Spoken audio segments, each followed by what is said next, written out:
एक ताज खान नाम के भक्त थे। करौली में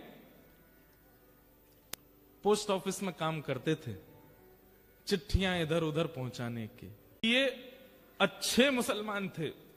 अच्छे मुसलमान मतलब जो इनकी परंपरा का नियम होता है, इतने बजे ये पाठ करना, ऐसे टोपी पहन के घूमना, इतनी बजे नमाज करने जाना, आदि आदि जो भी उनके क्रम होते हैं, वो सब नियम से करते थे। काली ताज खान दूर दूर तक वृंदावन से, ठाकुर जी से, श्री जी से कोई संपर्क नहीं, कोई संबंध नहीं, लेकिन स्वभाव अच्छा था, स्वभाव मीठा था, उग्र नहीं थे।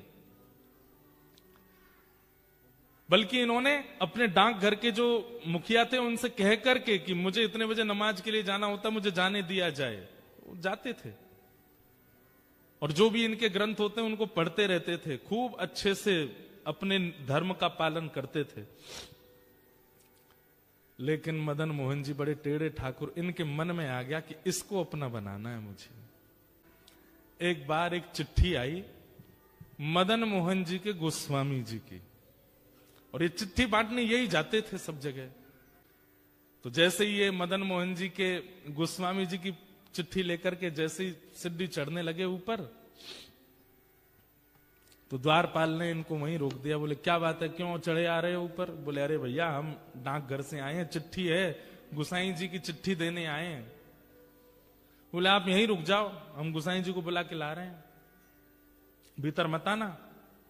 हाँ नहीं आ रहे, हमको भी कोई शौक नहीं अंदर आने का, यहीं खड़े हैं, बुला दो। अब वो द्वारपाल भीतर गया, पीछे जाकर के जाने ऐसी कोई क्या व्यवस्था उसको लगी, वो वहीं व्यस्त हो गया उसको करने में, गुसाई जी को बुलाना ही भूल गया। अबे बाहर खड़े खड़े प्रतीक्षा करें, दोपहर हो रही है, इतनी तेज धूप पड़ रही है, अभी तक आए नहीं। थोड़ी देर प्रतीक्षा करने के बाद इन्होंने द्वार खोला, मंदिर का मुख्य द्वार बाहर वाला खोला, खोल करके भीतर प्रवेश कर गए। डर तो रहे थे कुछ हो नहीं जाए, इधर उधर देखा, गुसाई जी, अरे भैया द्वारपाल कहां हो, चिट्ठी हम लेके खड़े हैं, ले तो जाओ। कोई प्रत्युत्तर नहीं देवे। तभी इन्होंने देखा कि हवा से, हवा के भाव से एक खिड़की, मंदिर की एक खिड़की कभी बंद होती है, खुलती है। तो इन्होंने सोचा अंदर बोल के देख लेता हूं, इसके अंदर झांक के बोल देता हूं, कोई होगा तो आ जाएगा। ये जैसे ही गए, खिड़की खुल रही थी, बंद हो रही थी, खुल रही थी, बंद हो रही थी। जैसे ही इन्होंने वहां अंदर झांक करके भीतर, गुसाई जी बोला ही और नेत्र खोल करके देखा तो सामने मंदिर में श्री मदन मोहन जी का इनको दर्शन हुआ। त्रिभंग ललित ठाकुर जी खड़े हैं और मंद मंद नेत्रों से, वैसे तो मूर्तिमंत ठाकुर जी ऐसे ही रहते हैं, लेकिन जैसे ही इन्होंने भीतर झांका तो ठाकुर जी इनको देख करके अपने नेत्र मटकाने लगे, ऐसे ऐसे करने लगे और बार बार ऐसे पलक झपकाने लगे। ये देख करके ये तो वहीं धड़ाम से गिर पड़े। अब तो इनके मन में वही भाव चले, ये कौन था? ऐसे कमल जैसे कटाक्ष नेत्र, ऐसी सांवली सूरत, ऐसे टेढ़ा सा ये पैर, ये टेढ़े से ये हाथ, ये पीतांबरी पहना, मुख पे वंशी धरे, ये कौन है ये? इन्होंने जैसे तैसे अपने आप को उठाया, जैसे ही पुनः चढ़ने लगे, इतने में ही द्वारपाल आ गया। ए, तुमको मना किया था भीतर मत आना, तुम भीतर घुसे चले आए। भैया तेरे हाथ जोड़, एक बार देखने दे, मैं चला जाऊंगा, मैं मेरे को नहीं आऊंगा, दोबारा नहीं आऊंगा, एक बार देखने। बोल बिल्कुल नहीं, निकलो यहां से बाहर। जैसे किसी प्यासे को 2 बूंद पानी पिला करके पानी दूर कर लिया जाए, वो स्थिति हो गई। चिट्ठी देकर के द्वारपाल को ये तो चले गए, लेकिन मन चुरा लिया ठाकुर जी ने। मेरो मन गिरधर छवि पे अटक्यो।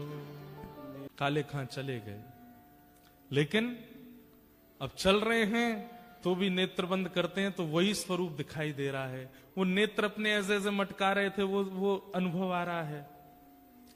एक जगह बैठे रह जाते हैं, सोचते रहते हैं ये कौन था, ये ग्वारिया बालक कौन था, ये सांवरा सलोना कौन था।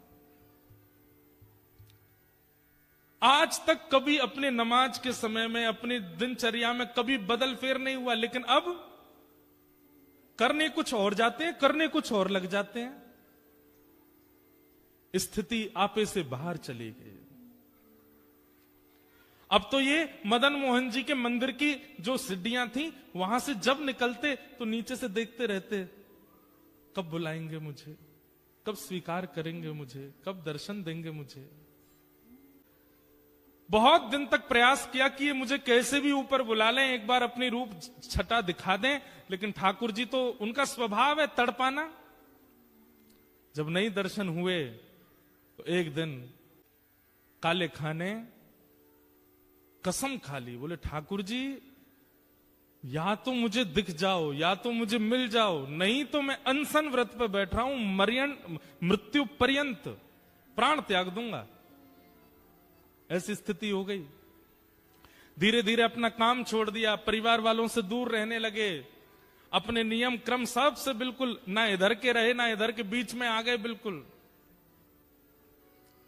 स्थिति अवर्णनीय हो गई। एक दिन, 2 दिन, 3 दिन व्यतीत हो गए भोजन किए बिना। 3 दिन बाद श्री मदन मोहन लाल जी को बड़ी दया आ गई। बोले कि भूखा प्यासा बैठा है। अब ये भी तो बात है कि जैसे हम लोगों को तो पता है कि ठाकुर जी को मनाना है तो हम कथा में चले जाएं, ठाकुर जी को मनाना है तो संतों को भोजन करा दो, ठाकुर जी को मनाना है तो परिक्रमा करे आओ, ठाकुर जी को मनाना है तो यज्ञ कर लो। अब काले खां को तो कुछ पता भी नहीं है, वो तो जाति धर्म से भी अलग है, उसको पता ही नहीं है क्या करना पड़ता है ठाकुर जी को रिझाने मनाने के लिए। उसके पास यही तरीका था, ठाकुर जी के आगे कसम खाली, बोले मैं प्राण त्याग दूंगा, मुझे मिलो नहीं तो। 3 दिन जब बीत गए बिना कुछ खाए पिए, तो रात में जब मंदिर बंद हुआ, मंदिर बंद होते ही सब गुसाई आदि सब चले गए, सुश्री मदन मोहन लाल जी अपने गहने जेवर आदि सब उतार करके एक सामान्य से ग्वारिया का रूप धारण किया। एक धोती पहनी, बगलबंदी पहनी, सिर पर एक स्वाफा बांधा, बिल्कुल ऐसे हो गए साधारण से। और जो भोजन की थाली श्री मदन मोहन जी की रात में रखी जाती थी, बंटा भोग बोलते हैं उसको, श्री मदन मोहन लाल जी का जो रखा था, ठाकुर जी ने उसको उठाया खुद और निकल पड़े काले खां के पास। यहां पर मरणासन अवस्था में काले खां बैठा है, गला सूख गया है, आंखें मरने को हो रही हैं। और उस समय पर द्वार पर दस्तक होती है, खटखटाने की आवाज आती है। काले खां जैसे तैसे खिसक करके जाता है, जैसे ही द्वार खोलता है तभी सामने देखता है एक नन्हा सा कुमार बालक, आयु होगी 8-9 वर्ष की, सिर पर स्वाफा बांध करके और ऐसे कमर पर अपने थाली लेकर के और दूसरे कमर पर हाथ धर के द्वार पे आके खड़े हो गए और आकर के बोले, तुम्हारा नाम काले खां है? काले खां बोले, हाँ भैया मेरा नाम काले खां, पर तुम कौन हो?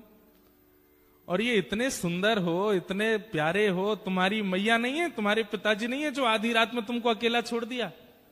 अरे हम देखने में छोटे लगते हैं, वास्तव में तो श्री मदन मोहन जी मंदिर के हम टहलुआ हैं, रात भर चौकीदारी करते हैं। डोल डोल टहलुआ कहते हैं जो टहल टहल करके रखवाली करे। कई लोग होते हैं ना, उम्र तो बड़ी होती है दिखने में, वही है हमारा भी, उम्र तो हमारी बहुत है। कितनी उम्र होगी? बोले गिन नहीं पाओगे, 2-3 हजार साल के तो हैं हम। तो काले खां बोला मजाक कर रहा है भाई, छोटा बालक है, बड़ी बड़ी बात कर रहा है। अच्छा भैया मदन मोहन जी मंदिर से आए? बोले हाँ। क्यों आए? बोले को वहां के जो गोस्वामी जी है ना, पता नहीं उनके मन में क्या बात आई, मेरे को आकर के थाल पकड़ा दी और बोले जाओ जाकर के काले खां को प्रसाद दे आओ, बोल दो मदन मोहन जी ने प्रसाद भेजा है। काले खां बोले सुनो, इसको तुरंत वापस ले जाओ, एक कौर नहीं खाऊंगा इसमें से। ये मैं सब जानता हूं ये लीला कौन कर रहा है, ये वही छलिया, वही कपटी, वही मरकट बंधु, मुझे एक झलक दिखा करके इतना परेशान कर दिया और अब मेरे अनशन को तुड़वाने के लिए थाल भेज दी है। कह देना गोस्वामी जी से जब तक दर्शन नहीं होगा मैं ये प्रसाद नहीं पाऊंगा, और मुझे दर्शन होगा नहीं क्योंकि मैं तो मुसलमान हूं, मुझे मंदिर में प्रवेश मिलेगा नहीं, इसलिए मुझे प्राण त्यागने पड़ेंगे, दोबारा जन्म लेना पड़ेगा। और सुनो, एक बात और कह देना अपने मदन मोहन से। बोले क्या? उसने जो अपना नाम धर रखा है ना जगन्नाथ, मैंने सुना था कहीं उनका नाम जगन्नाथ है, उनसे कह दो कि तुम जगन्नाथ नहीं हो, अपना नाम रखो हिंदूनाथ, तुम केवल हिंदुओं के नाथ हो, ये जगतनाथ मत बोला करो अपने आप को। ठाकुर जी खड़े खड़े सुन रहे हैं। बोले सुनो, गुसाई जी की बात तो सुन लो पूरी। काले खां बोले क्या? बोले इसमें से प्रसाद पा लेना, और प्रसाद पा करके सुबह बर्तन मांज करके मंदिर दे जाना और मदन मोहन जी के दर्शन कर जाना। गुसाई जी ने आज्ञा दी। सुन करके काले खां खुश हो गए। लेकिन अब स्थिति ये हो गई कि पहले तो हर जगह मदन मोहन जी दिखते थे, लेकिन अब वो टहलुआ दिख रहा है। अब ये मोहन थार उठा में तब भी टहलुआ का स्मरण हो, पूड़ी उठा में तो भी टहलुआ का स्मरण हो, सब्जी खा में तो भी। अब ये मन में विचार करने लगे, मेरे मन में कोई रोग हो गया है। ये पहले तो मदन मोहन अच्छे लग रहे थे, अब उनका सेवादार ये टहलुआ अच्छा लग रहा है। कहीं ऐसा नहीं हो ये मेरे संग हो क्या रहा है, किसी ने टोना टोटका तो नहीं कर दिया मुझ पे। रात भर मन में विचार करने लगे, अपने मन से कहने लगे टहलुआ नहीं मदन मोहन, उनको याद करो। लेकिन याद करें मदन मोहन जी को खड़ा दिखाई दे टहलुआ ऐसे थाली लेकर के। रात्रि में ठाकुर जी ने गोस्वामी जी को सपना दिया, और स्वप्न देकर के कहा, बोले पहले दिन चिट्ठी लेकर के मेरा भक्त काले खां आया था, द्वारपाल ने उसको डांट भगा दिया। अरे गोस्वामी जी, मुझे उसको स्वीकार करना, और मैं उसे स्वीकार कर चुका हूं। 3 दिन से अनशन व्रत पे था, मैं अपनी सोने की थाल में भोजन देकर के आया हूं। कल वो थाल धोकर के जब मंदिर आवे सब उसको रोकेंगे, लेकिन आप आकर के उसको भीतर बुला लेना, मेरा दर्शन कराना। गोस्वामी जी बोले नाथ आपकी कैसी कृपा, आप जिसको स्वीकार कर लेते हैं फिर कुछ विचार नहीं करते। रात भर भोजन तो कर नहीं पाए, वो यही सोचने लगे टहलुआ टहलुआ। अरे नहीं नहीं, मदन मोहन मदन मोहन मदन मोहन मदन मोहन नहीं, टहलुआ टहलुआ टहलुआ। मदन मोहन जी अब टहलुआ के रूप में उसको देखने लगे, वहीं प्रेम होने लगा। सुबह उठ करके सारी सामग्री साफ करी, पूरी थाली साफ करके बोला भैया गलती हो गई, मेरे तो मन को कोई रोग हो गया है, मैं जाके गोस्वामी जी को थाल दे दूंगा, बोल दूंगा मदन मोहन जी नहीं चाहिए, अपना टहलुआ दे दो, मैं तो उसी को देखता रहूंगा। यहां पर गोस्वामी जी सुबह सुबह आए, आते ही उन्होंने देखा कि मेरा स्वप्न सच है कि नहीं। तो मंदिर में प्रवेश करते सबसे पहले ठाकुर जी के भोग का थाल देखा, तो थाल वहां नहीं था। ये देखते ही गोस्वामी जी तो रोने लगे, हे कृपालनाथ ये कैसी कृपा, बड़े बड़े यज्ञाचार्यों को आपने स्वीकार नहीं किया, बड़े बड़े नाम जापकों को स्वीकार नहीं किया, बड़े बड़े भक्त जो दिन रात आपकी सेवा में लगे रहते हैं उनमें आपको कोई भाव नहीं दिखा, और एक मुसलमान, एक काले खान, दूर दूर तक जिसने भजन नहीं किया, उसके पीछे अपनी सोने की थाली दिया है रात में। जय हो आपकी। गोस्वामी जी प्रतीक्षा कर रहे हैं कब आएगा काले खान। लेकिन काले खान को तो अब गिल्ट फील हो रहा है भीतर से कि पहले प्रेमी कोई और था, अब प्रेमी कोई और हो गया है, अब तो मुझे टहलुआ चाहिए, अब तो मदन मोहन जी नहीं चाहिए। मंदिर द्वार पर जैसे ही पहुंचा, द्वारपाल से बोला सुनो ये थाली भीतर गुसाई जी को दे आओ। थाली तेरे पास कैसे आई? बोले कि उनको बोल देना रात में उन्होंने भिजवाई थी मेरे लिए टहलुआ के द्वारा। बोले कौन टहलुआ? अरे जो रात में मंदिर में रहता। बोले मैं ही तो रहता हूं रात में मंदिर में, मैं ही टहलुआ हूं यहाँ का। बोले तुम नहीं, उस सुंदर वाला टहलुआ। बोले अच्छा तो मैं कुरूप हूं? बोले नहीं मैं ऐसा नहीं बोल रहा हूं, 2 होंगे ना तुम, एक सुंदर छोटा सा काजल लगा करके सिर पे पगड़ी बांध के बढ़िया पीली सी पिता, और बड़ी अच्छी सुगंधी आ रही थी उसमें से, क्या वर्णन करूं उसकी रूप माधुरी का मैं। बोले सुन तू यहीं खड़ा रहे, कोई टहलुआ नहीं है, मैं ही टहलुआ हूं, और मैं गुसाई जी को अभी बुला के लाता हूं, तेरी तो अभी खैर नहीं। भीतर गए, इतने में ही जाकर के थाल दिया। गुसाई जी बोले थाल लाए हो? कौन लेकर के आया थाल? बोले वो काले खान आया है द्वार पे, उसको भीतर नहीं लाए? बोले वो तो कह रहा है कि टहलुआ से मिलना है उसको, और मैं ही टहलुआ हूं, वो पता नहीं कौन से टहलुआ का वर्णन कर रहा है। गोस्वामी जी निकल के बाहर आए, अपरस में थे फिर भी बाहर आ गए। नेत्रों में आंसू। काले खान, कौन आया था रात को? बोले आपके मंदिर का टहलुआ आया था। मुझसे गलती हो गई, पहले तो मुझे वो प्रिय लग गए थे, लेकिन अब मुझे वो टहलुआ ही चाहिए। मैं मंदिर में कभी नहीं आऊंगा, आप जितना कहेंगे मैं उतनी रकम दे दूंगा, केवल वो टहलुआ मुझको दे दो जो रात भर यहां टहलता है। ऐसे कटाक्ष नेत्र थे उसके, ऐसी सुंदर सी नासिका थी, ऐसी मधुर मुस्कान थी, ऐसी सुंदर उसने पगड़ी पहन रखी थी और उसमें से ऐसी अद्भुत सुगंधी आ रही थी। हे गोस्वामी जी, मैं आपके आगे हाथ जोड़ के कह रहा हूं, अगर दे नहीं सकते तो जैसे दर्शनार्थियों के लिए नियम है कि सुबह इतने बजे आओ, दर्शन होते हैं मदन मोहन जी के, सबको मदन मोहन जी के दर्शन कराओ, मुझे वो टहलुआ के दर्शन करा दिया करो बस। गोस्वामी जी बोले चल टहलुआ से मिलवाते हैं। पहली बार श्री मदन मोहन जी के मंदिर के अंदर गए, ढूंढ रहा है काले खान कहां है, कब दिखेगा कब दिखेगा। तो बाकी सबको तो श्री मदन मोहन जी पाषाण रूप में दिख रहे थे, लेकिन काले खां को वो रात वाले टहलुआ के रूप में दिख रहे थे। ये रहे तेरे टहलुआ।